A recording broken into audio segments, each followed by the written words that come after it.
사람은 이맘때가 되고 새해를 맞으려니까 또 많은 생각이 찾아옵니다. 조금도 좋은 새해를 맞이하고 싶은 마음은 다 있는 것 같습니다. 저의 친척이 호주에 있어서 어제 통화를 들어보니까 호주에 전 세계 사람들이 굉장히 많이 몰려온다고 합니다. 호텔을 구할 수가 없답니다. 왜냐하면 가장 먼저 호주가 새해를 맞이하기 때문이랍니다.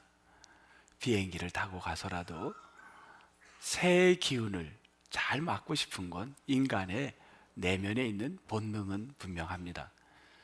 전 세계 사람들은 새해를 다 잘 맞이하고 싶어 합니다. 나라마다 보니까 덴마크 사람들은 현관문에 새해가 되면 그릇을 깬다고 합니다. 여러분, 혹시 그릇을 깨고 싶으면 나는 덴마크식으로 새해를 맞이한다고 외치시기 바랍니다. 또 브라질은 바닷가에 가서 전날 파도를 7번 이렇게 타기를 하는 걸 새해 맞이하는 방법이라고 합니다. 그런가 하면 스페인은 우리나라처럼 밤에 타종을 하는데 12번의 타종을 할 때 한 번 할 때마다 포도 한 알씩을 먹어서 12번을 드시게 됩니다. 아마도 12개월을 하나님 손에 붙들어 달라는 의미가 아닌가 추측을 해봅니다. 이 부분은 저도 잘 모르겠습니다. 콜롬비아는 자정이 되면 집 밖으로 빈 가방을 들고 동네를 한 바퀴씩 돈다고 합니다. 한밤중에 빈 가방을 들고 다니는 거는 꼭 그런 직업 한 사람만 있는데 왜 그렇게 하는지 잘 모르겠습니다. 아마 저 가방에 뭔가를 복을 채워달라는 의미가 아닐까, 이것도 추측을 해봅니다. 남아프리카 공화국에서는 어떻게 새해를 맞이하냐면 창문에서 자정이 되면 가구를 던진답니다. 가구가 필요하신 분은 남아프리카 가서 가구를 아마 또 구입하셔도 좋을 것 같습니다. 그러면 루마니아는 곰옷을 입고 이렇게 좋아한다고 합니다. 왜냐하면 곰이 치유와 인간을 보호하는 기운이 있다고 그들은 믿는다고 합니다. 그래서 곰옷을 입고 저렇게 좋아하는 모습도 봤습니다. 대한민국 사람들은 이맘때가 되면 뭘 하죠? 우리는 예배하는 줄 믿습니다. 우리 대한민국 사람들은 바닷가에 동해안에 가서 가장 먼저 해가 떠오르는 걸 보며 자기를 소망을 빕니다. 혹은 높은 산에 올라가서 자기 소망을 비는 경우도 있습니다. 정말 인간은 다 소망을 갖고 살고 새해가 되면 지나간 아픔을 다 부끄러움을 잊어버리고 새롭게 시작하고 꿈을 이루기를 간구하는 게 새해의 첫 시작은 다 동일합니다. 그런데 우리가 동해안에 가서 해를 보든 아니면 그릇을 깨든 빈 가방을 들고 돈이든 그걸로 복을 받을 수만 있다면 저는 100번이라도 하겠습니다. 그런데 성경에서는 그렇지가 않았습니다. 성경에서 오늘 2가지 우리가 어떻게 하면 정말 새해 이 시기, 특히 제가 주일 인도를 그동안에 해오면서 52주를 지키는데 마지막 송년주일이 송구영신 예배와 연결된 날은 거의 없었습니다. 오늘은 참 특별한 날이기도 합니다. 이날 우리가 어떻게 주어진 시간을 보낼까? 여러분에게 2가지를 제안을 합니다. 하나는 지우기, 하나는 그리기. 이것을 여러분에게 제안을 하겠습니다. 지우기. 사람은 화가들도 훌륭한 우리 화가들도 작품을 만드는데 수없이 많은 지우기를 합니다. 대본에 작품을 만드는 사람은 그리 흔하지는 않을 겁니다. 하나의 작품도 수백 번, 수천 번을 그려서 만들어낸다는데 우리는 인생을 수백 번, 수천 번을 살아보고 내가 가장 마음에 드는 내 성격의 모난 부분들을 다 빼버리고 내가 이런 인생이 돼야 되겠다 마음을 먹는다면 얼마나 좋습니까? 그런데 우리는 실수를 하고 잘못을 해도 그것으로 치울 수가 없습니다. 왜냐하면 인생은 일생이라고 합니다. 2생, 3생이 안 되기에 큰 실수를 해도 지울 수가 없는 걸 봅니다. 그래서 우리 인간은 참 마음이 아픕니다. 우리가 어떻게 하면 그러면 이러한 인생을, 지울 수 없는 인생을 지우기 하며 그려가며 살 수 있을까? 근데 놀랍게도 오늘 민수기 4장에는 우리에게 지우는 방법을 알려주고 있습니다. 아니, 우리의 생을 지울 수 있다고? 여러분, 오늘 말씀을 통하여 우리가 조금이라도 우리 인생에 큰 도움이 되기를 축복합니다.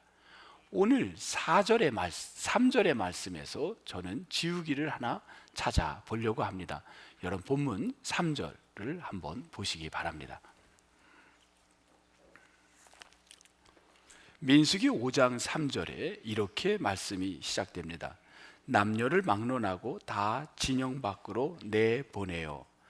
이 내보내요라는 단어를 저는 지우기라는 단어로 연결을 시키려고 지금부터 이제 성서를 풀이해 가도록 하겠습니다. 내보낸다. 여러분, 내보내는 것, 왜 내보내냐면 진영은 이제 가운데에 성막이 있고 그 다음에 레위 자녀들이 그 동서남북으로 둘러싸여 있고 그리고는 약 950m 정도 떨어진 곳에 누가 있었냐면 12지파가 동서남북에 있는 것, 전체 인원은 약 200만 명, 이 사람들을 진영이라고 합니다. 그런데 이 진영, 이 진영 바깥에 그곳으로 내보내는 사람들이 있습니다. 누구를 내보내냐면 여기 보면 2절에 보면 세 종류의 유형의 병든 사람들이 있습니다. 어떤 사람들이냐면 나병 환자, 두 번째는 유출증, 세 번째는 죽음. 이 세 그룹을 내보냈다고 합니다. 여러분, 여기에서 여러분이 조금 전제해야 될 부분이 있습니다. 신약 성경에는 안 그런데 구약 성경에는 오늘 우리 시대에 이해 안 되는 부분이 있습니다. 오늘 우리 시대에 질병이 걸린 사람을 죄진 사람으로 보지 아무도 그렇게 말하지 않습니다.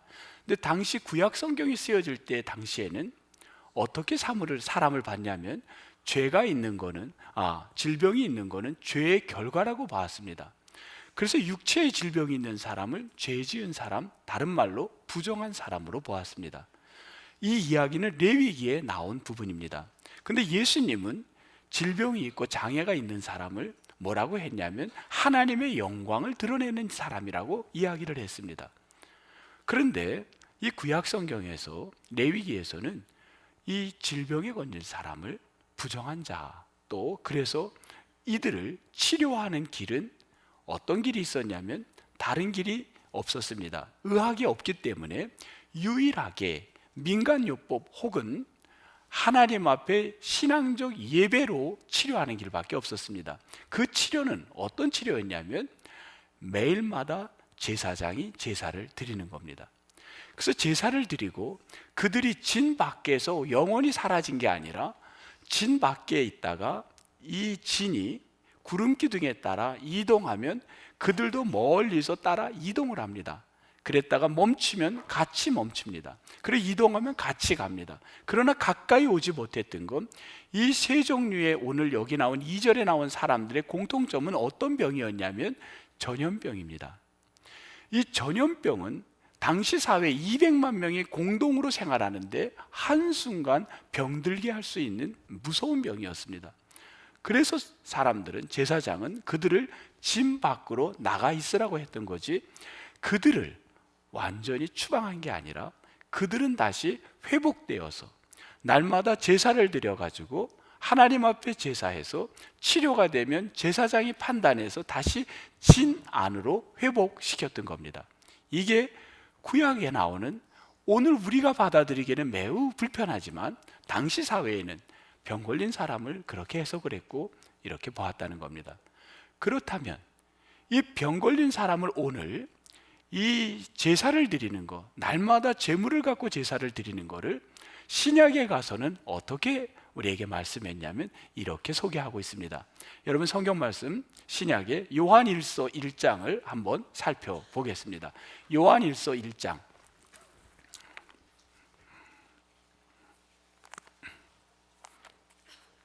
요한일서 1장 387면이 되겠습니다. 387면 요한일서 1장 7절 보겠습니다.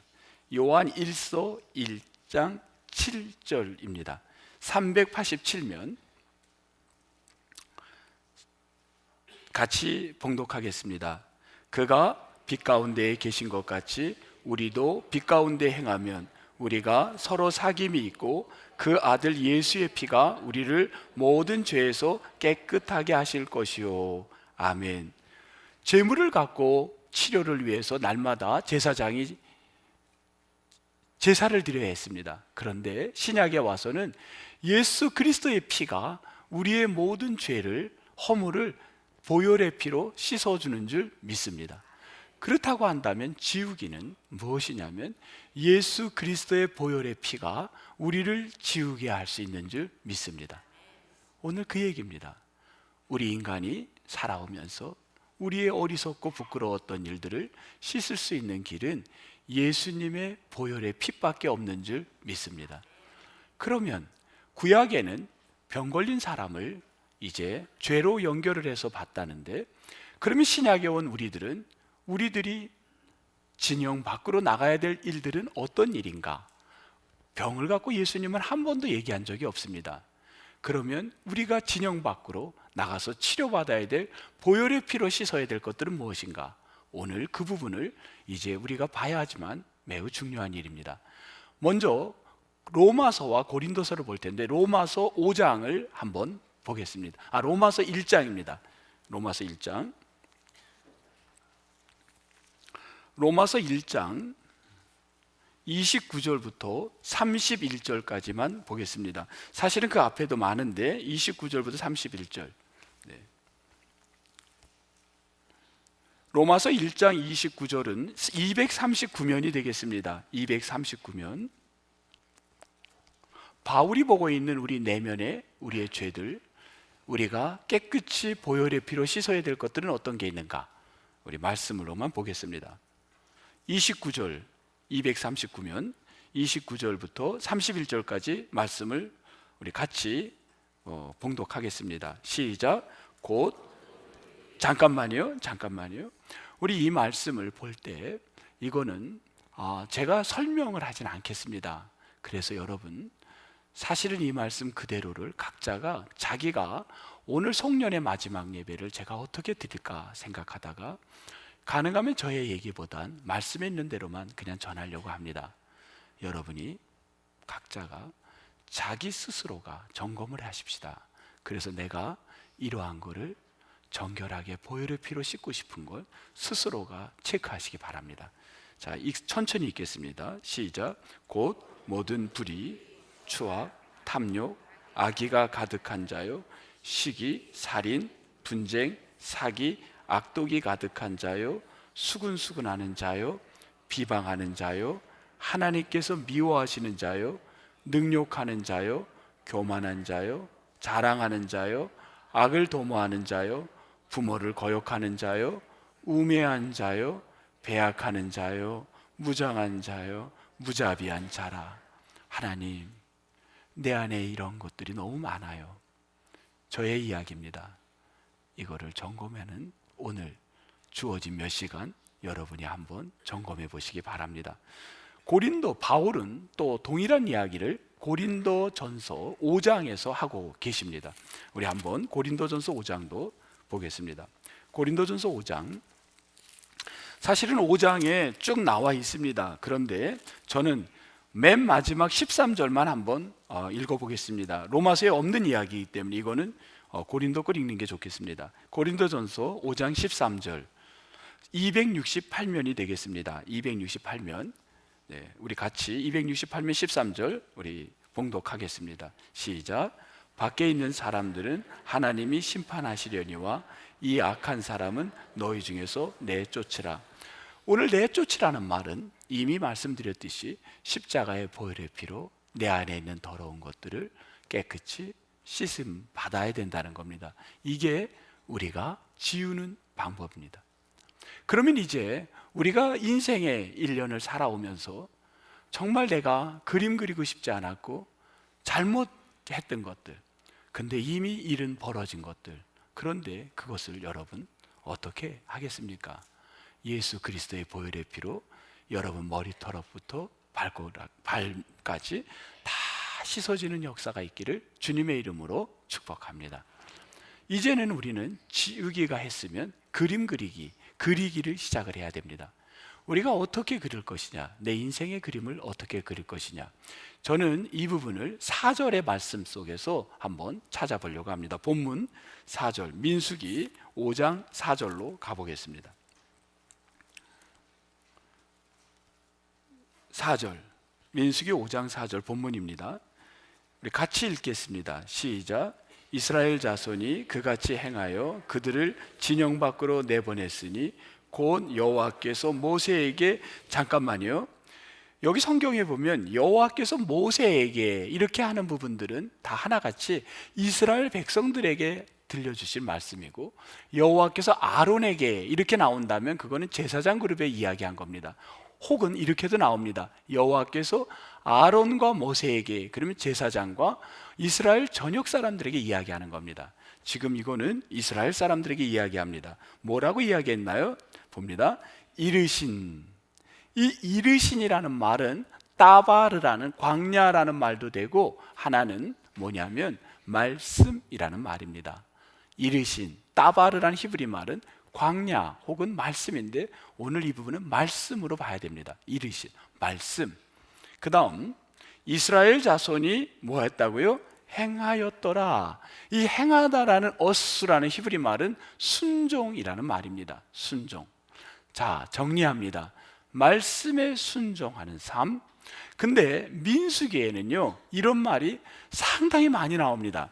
민수기, 이거는 뭐 제가 그냥 체크한 게 아닌데, 그냥 성경에다 설교를 준비하면서 이렇게 봤던 것들만 봐도, 지금 제 성경에 표시된 것만 봐도요, 1장 54절 한번 보세요. 1장 54절. 여호와께서 누구에게? 모세에게, 이거는 이스라엘 백성에게 한 거죠. 명령하신 대로 행하였더라. 말씀에 순종했다라는 겁니다. 그 다음 2장에 가면요 34절, 여호와께서 모세에게 명령하신 대로 다 행하다는 대신 여기는 준행하다라는 말로 번역을 했습니다. 준행하였다, 말씀에 순종했다는 겁니다. 그 다음 3장 39절에도 모세와 이번에는 아론에게, 모세, 그러니까 제사장과 백성들에게 여호와의 명령을 이렇게 줬습니다. 42절, 모세가 여호와께서 자기에게 명령하신 대로, 51절 여호와의 말씀대로, 그리고 4장에 가도 또 49절 혹은 45절 다 명령하신 대로, 그리고 5장 이렇게 왔습니다. 하나님께서 말씀하신 대로 순종하는 자들, 이런 자들, 여러분, 당시 제사장은 아까 그 시대의 병은 불순종, 부정한 자로 봤다고 했습니다. 말씀에 순종하지 못한 자를 병든 자, 죄, 제사장의 예배, 그래서 신약의 보혈의 피로 씻는다, 이렇게 제가 여기까지 해석을 했죠. 그러면 말씀에 순종하는 자는 또 정한 자가 되는 거고, 말씀에 불순종하는 자는 부정한 자라고 해석을 했던 겁니다. 그럼 그 기준은 말씀이라는 것 같고, 순종하느냐 불순종하는 자를 구별을 했던 겁니다. 여러분, 구별하는 자, 이 구별이라는 말을 성경에서는, 구약 성경에 뭐라고 하냐면 거룩하다, 코데시라는 말로 번역을 합니다. 구별하다, 순종과 불순종, 말씀에 순종하냐 하지 않느냐를 구별하는 걸 거룩이라고 합니다. 그러면 이제 4절은 뭐에 대한 이야기냐면 너가 거룩한 삶을 살아라. 여러분, 그리기의 삶은 거룩의 삶입니다. 제가 오늘 만약에 오늘 성경을 갖다가 그냥 참고로 해서 설교를 한다면 저는 아마 거룩을 이렇게 이야기하고 싶습니다. 하나님, 내년 2024년도를 그림을 그립니다. 우리 교회 안에 이런 것도 해주시고 우리 성도님들에게 이런 기쁨도 주시고 하나님, 사업도 잘 되고 다 승진하고 그런 내년에 정말 행복하기를, 자녀들이 다 정말 잘 되고, 그거를 저는 아마 여기에 그리기로 수없이 얘기를 오늘 해야 될 것 같습니다. 그런데 오늘 저는 저의 생각을 다 줄이겠습니다. 그리고 성경에 있는 말씀대로만 오늘 거룩의 개념을 전하겠습니다. 여러분이 2024년도에 그림을 그려야 될 거룩은 어떤 것인가? 거룩은 성경의 레위기 19장에 성서에 매우 자세히 나와 있기에 이미 제가 설교한 적도 있었습니다. 레위기 19장을 여러분 한번 살펴봐 주시기를 바랍니다.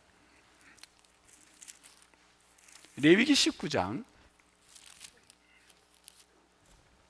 다 같이 레위기 19장을 한번 보시기 바랍니다. 레위기 19장은 174면이 되겠습니다. 174면.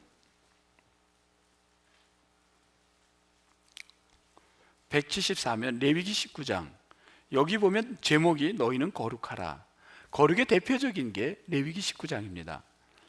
그런데 2절에 보니까 너희는 거룩하라. 둘째 줄, 나 여호와가 거룩하다. 이렇게 말씀하고요. 그 다음에 3절, 하나님을 잘 섬기라. 이렇게 나온 게 아니라 3절에 뭐라 그랬냐면 너희 각 사람은 부모를 경외하라. 여러분, 말씀대로 전합니다.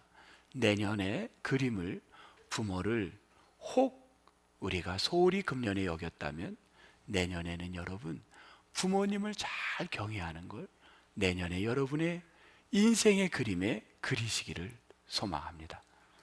부모를 경외했다. 이게 내년 우리가 그려야 될 첫 번째 그림입니다. 두 번째, 5절, 너희는 화목제물을 여호와께 드릴 때에 기쁘게 받으시도록 드려라. 화목제물은 이미 말씀드렸듯이 화목제물은 소나 양을 드리는 제물입니다. 비둘기나 이런 작은 걸 드리지 않았습니다. 그리고 그날 그 음식은 그날 다 먹어야 했습니다. 그렇다면 혼자 먹을 수가 없고 마을 사람들하고 같이 나누어 먹었습니다. 화목제물은 이웃과의 나눔입니다. 내년 여러분의 인생의 그림에 화목제물을, 우리가 하나님께 예배하는 마음이 날마다 화목제물, 이웃과 함께 살아가는 여러분 되는 꿈을, 그림을 그리시기를 축복합니다.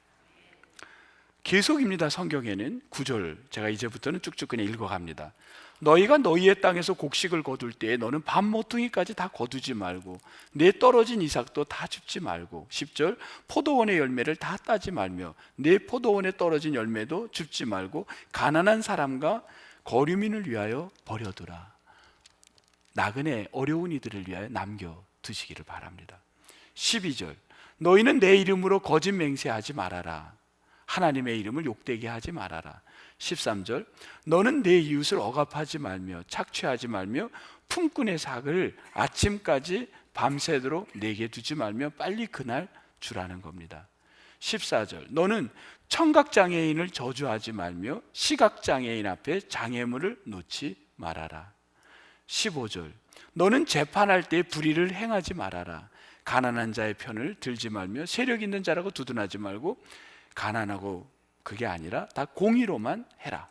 17절, 너는 내 형제를 마음으로 미워하지 말며 내 이웃을 반드시 견책하라. 쭉 건너뛰겠습니다. 31절, 너희는 신접한 자와 박수를 믿지 말며 그들을 추종하여 스스로 더럽히지 말라. 여러분, 말씀대로 축복합니다. 내년 초에 전보로 가고 그런 것 하지 않기를 축복합니다. 32절, 너는 샘머리 앞에서 일어서고 노인의 얼굴을 공경하며 내 하나님을 경외하라. 연세 드신 어른들을 잘 섬기는 우리 그런 그림을 내년에 그리시기를 바랍니다. 33절, 거류민이 너희의 땅에 거류하여 함께 있거든 너희는 그를 학대하지 말아라. 이제 뉴스에서도 대한민국이 이제 많은 외국인들을 필요로 한다고 합니다. 그걸 떠나서 우리가 다른 민족에서 오신 분들, 다양한 이주민들, 이분들을 우리의 형제로 같이 하는 거가 내년 여러분의 인생의 그림이 되시기를 바랍니다. 뭐 수없이 많은 것들, 여러분, 성경은 우리에게 너가 지워야 될 것은 뭐고 그림을 그려야 될 게 무엇인지를 오늘 말씀을 통하여 우리에게 주셨습니다.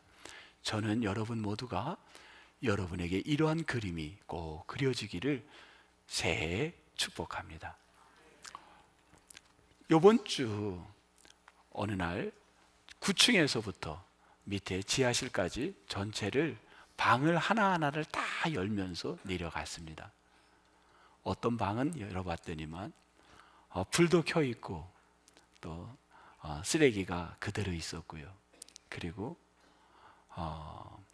그 주문했던 음식 플라스틱 그 용기가 거기 음식이 남은 채로 그대로 버려져 있었습니다. 또 어떤 방은 가니까요, 너무 깨끗한 거예요.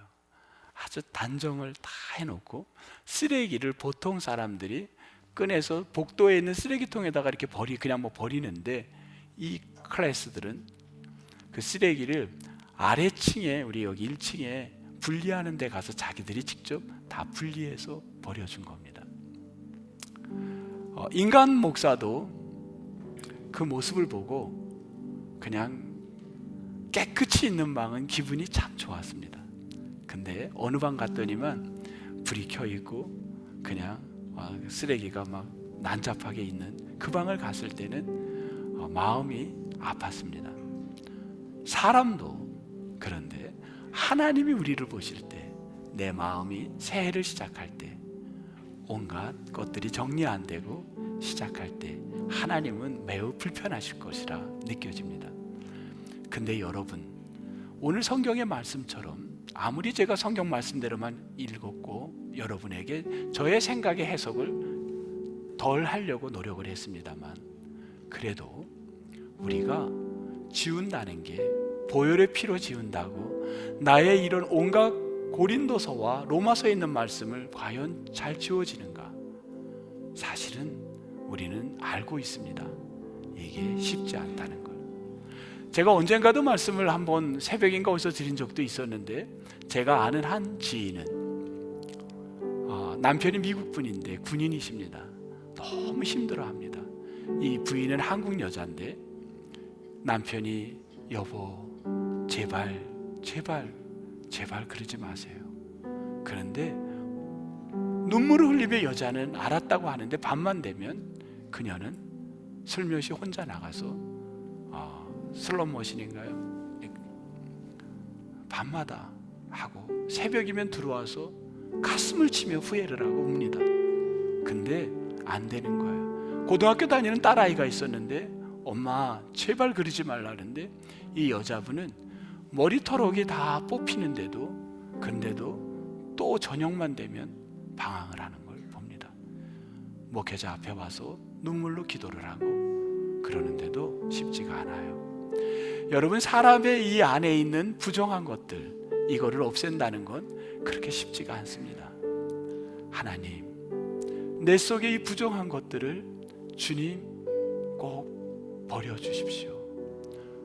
여러분, 우리 교육자들이 이번 주에 목요일인가 언제 우리가 업무가 거의 끝나갈 무렵에 그냥 이곳으로 올라왔습니다. 그리고 여기에 둥그렇게 우리들끼리 앉았습니다. 그리고 기도했습니다. 하나님, 우리가 한다고 했지만 분주한 1년이었고 새해를 어떻게 맞이하는 게 좋을까? 그러면서 우리들 스스로를 반성도 해보고 또한 교인들을 위해 축복하는 기도하는 시간을 갖고 저희가 내려갔는데, 여러분, 아무리 우리가 노력을 해도 쉽지가 않아요. 여러분, 우리에 있는 이 더러운 것을 씻음받을 수 있는, 용서받을 수 있는 길은 만군의 여호와 하나님 예수 그리스도의 보혈의 피만이 우리를 씻겨주실 줄 믿습니다. 우리 모두 이제 오늘 밤 여러분, 몇 시간 후면 여러분이 새해를 맞는데, 여러분, 우리 다 이제 남은 시간 여러분 어떻게 보내시겠어요? 막 게임하면서도 보내도 되고 친구들하고 막 어울리는 것도 너무 좋습니다.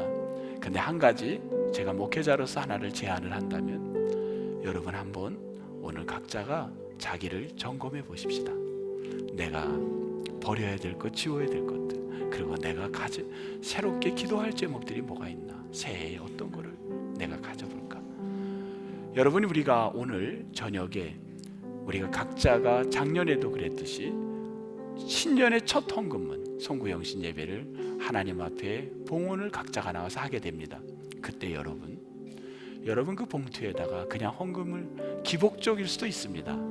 해석하기에 따른 기복적이라고 볼 수도 있지만, 여러분 저는 그렇게 보지 않습니다. 하나님, 내가 이러한 부분은 지우게 도와주시고, 그건 남편에게 볼 필요도 없고 아내에게 이야기할 것도 없습니다. 내가 이런 부분을 지워주시고 내 안에 이렇게 2024년을 내가 그림 그리고 싶습니다. 내가 이러한 일이 부족한데 이렇게 내년을 살고 싶습니다. 여러분 각자가 기도의 제목을 적어서 정말 마음에 품고, 그리고 그것을 우리가 하나님 앞에 우리가 올려드리는 그러한 예배가 되면 어떨까. 여러분 새해를 정말 예배하면서 지우기와 그리기를 잘해서 정말 귀한 새해 2024년을 다 맞이하는 온 성도가 되기를 주님의 이름으로 축복합니다. 하나님 감사합니다. 저희들의 인생이 왜 이렇게 실수가 많고 허물이 많은지 모릅니다. 아무리 지우고 싶어도 지울 수 없는, 차라리 백지에 그림을 그린다면 내가 마음에 안 들면 좋은 종이 사다가 다시 시작하면 되지만 우리 인생은 그렇게 할 수가 없습니다.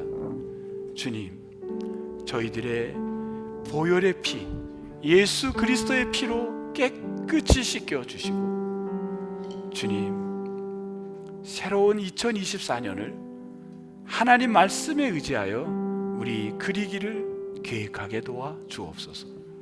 모든 걸 주님께 감사하옵고 주 예수 그리스도의 이름으로 기도합니다. 아멘.